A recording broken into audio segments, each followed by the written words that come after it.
Selamun aleyküm. Bugün miladi 10 Nisan 2022, Hicri 9 Ramazan 1443. Günün ayeti: hiçbir ümmet kendi süresini öne alamaz, geciktiremezdi. Günün hadisi: ümmetimin fesadı döneminde sünnetime sarılan şehit ecri alır. Tarihten haberdar olmak için tarihte bugün neler yaşandı hep birlikte bakalım. 1815 Endonezya'da Sumbawa adasında Tambora volkanik dağı püskürdü. Dağdan çıkan lavlar, küller ve dumanların doğrudan etkilerinin yanı sıra açlık ve salgın nedeniyle 100.000 kişi hayatını kaybetti. 1912 Titanic ilk seferine çıktı. Döneminin en üstün teknolojisiyle yapılan kibir abidesi bu yolcu gemisi ilk seferinde battı ve 1000'den fazla yolcusu öldü.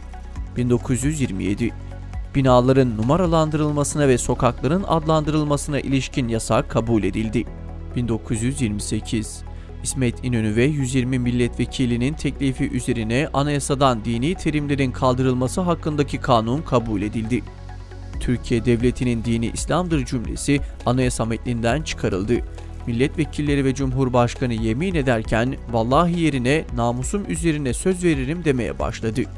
1972 İran'da 7 şiddetinde deprem meydana geldi. Yaklaşık 5.000 kişinin öldüğü depremde Firuzabad ve Cerhum kentlerinde binalar yerle bir oldu.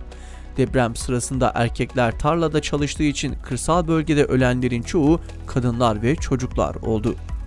1974 Genel af yasa önerisi mecliste kabul edildi. 2007 İçinde 178 yolcusu bulunan Diyarbakır-İstanbul seferi yapan uçak hava korsanı tarafından kaçırıldı. 2010 Türkiye dışındaki dillerde propagandaya hapis cezasını kaldıran yasa değişikliği resmi gazetede yayımlanarak yürürlüğe girdi.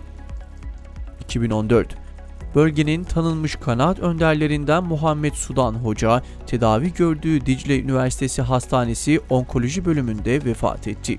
Sudan Hoca, Türkiye'deki İslami mücadelenin mümtaz şahsiyetlerinden biriydi.